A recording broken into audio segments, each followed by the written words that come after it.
Happy Sunday morning. I'm Ashley Moore, and welcome into the Prep Rally.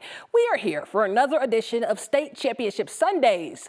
Two, in fact, with volleyball and soccer. But before we get there, how about a round robin of some high school football playoffs? Grandview taking on Cherry Creek at the Stutler Bowl, tied at 3 apiece after one. But to the second, Brady Vodica connects with Maxwell Lovett for an 11-yard touchdown, 10-3 Creek. 17-3 late in the first when Wolves QB Blitz McCarthy connects with Xavier Nito for the toe tap grab in the corner of the end zone. The ref says he's in, making it 17-10 at the half. But it was all Bruins in the second half. Running back Jaden Fox walks in an easy score. Creek wins 38-10. Well, Broomfield hosting Vista Ridge when quarterback Darian Jackson. He's going to air it out downfield to Mikael Benner, and he will do the rest. 55-yard touchdown as the Eagles obliterate their competition. And then there was Frederick taking on Montrose when Frederick quarterback Gavin Ishmael sends one up to Burke Iceman on the fade route and into the end zone. But Montrose was too much, knocking off the Golden Eagles 44-22. But the state championship volleyball, the usual suspects are back in the title game like Valor, Marino, and Wiggins. But there are also some first-timers like the Legend Titans. And with that being said, let's head over to Denver Coliseum, beginning in 5A volleyball. Valor taking on Legend in the 5A title game when it's set outside to LSU commit Kenzie McGatlin for the point. Legend, though, would answer right back. Reese Betchart with the kill from outside. But later on, Bergen Waitman says, let me get some of that. Valor dominant. And speaking of dominant, you already know the best setter in the state had to sneak her in a point. Ellerton over the nets as Valor takes down Legend in straight sets. They storm the court for their third consecutive state title. And the seniors say this team will be good for years to come. For Valor, it's just people can see us and then continue to work. And how we've had these amazing starters every single year, and they're going to continue to have those. We've got amazing players for the next 4 years of Valor, and it's going to continue to be an amazing program, and they can continue to work for what they want. Yes. Down in 4A, the number 1 Thompson Valley Eagles took on the Lutheran Lions, and out the gate, the Eagles were red hot. Gibbs from the outside when Ellie Gerke makes a diving save, and Liz McGriff keeps it in play. They send it back over, but this time it's set backside to Jasmine Ogren, and nobody was digging that one up. Then Gibbs would try again, and she wouldn't be denied, as Thompson Valley wins their third title in 4 years. It just feels like a blessing, honestly. That's the one word I could describe it as. I mean, you know, like getting to play with the girls that I love more than anything in this world is just such an opportunity that not everybody gets. And so it's really just a blessing. In 3A, the all-time leader in state titles with 15, the Platte Valley Broncos took on the Village Mountaineers in their first year as a team. And Broncos star Carson Fesser says, welcome to the big leagues. They'd go up 2 sets until Village's Lillian Edwards says, allow me to join the party.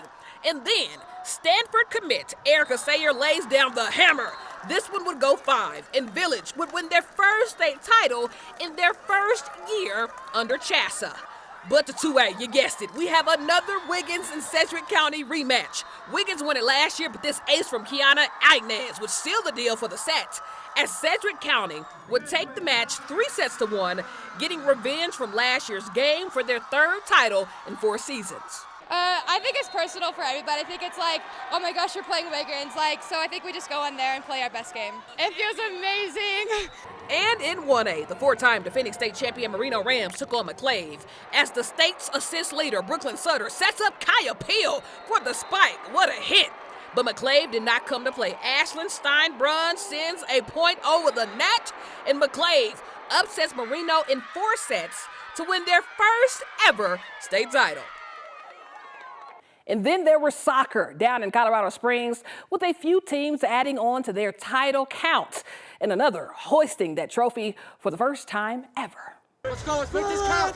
1, 2, 3. Forward! 1, 2, 3, family! Forge Christian taking on Salida as we head to the second half. Fury off the corner kick. It is Avery Cummings with the header. But Ethan Merrigan follows for the goal, and that will be the only goal in the game as a Forge Christian Fury win their 6th state title in program history. A priceless moment. It's unexplainable to me. I got a group of brothers with me, and we deserve this. And we worked for it all season for 6 months, and we deserve it. My goal, I just had to get scrappy for it, and that's all it took. But thank you to my rest of the team for sitting back and playing defense. And that's all it took. We got the win. In 3A, the Holy Family Tigers taking on the Jefferson Academy Jaguars as we head to overtime. Holy Family ball when it's passed to Jesus Molina, and Molina would score the golden goal to take the game. The only goal in this match as Holy Family goes on to win their very first soccer state championship in school history. Let's talk to the game winner. I mean, it's an amazing feeling. You're realizing you won the state championship. It really fills you with energy, adrenaline, and just happiness. So I'm really happy about that.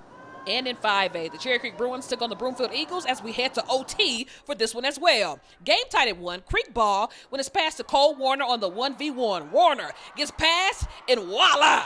Warner takes his shirt off because why not? The biggest goal of the season as the Bruins knock off the Eagles for their first title since 2010.